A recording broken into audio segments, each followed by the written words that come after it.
We have a deer heart here today, and I'm going to show how I process the deer heart. First, looking at the deer heart, you can tell the top of it has a lot of fat on it. We're going to cut that part off.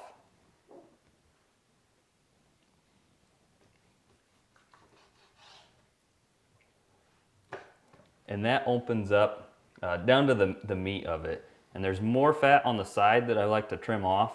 I like to trim off as much of that fat as possible.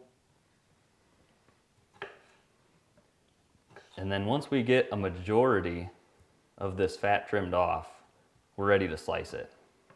There's just a little bit more here on the back side.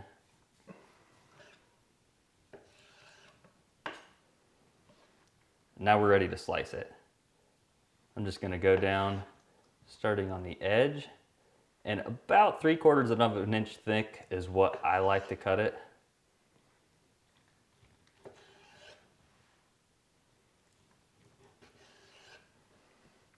And we would do that all the way to the end. And when we're done with that, we have our chunks of heart meat here. There's some stuff on the inside that we want to cut out as well.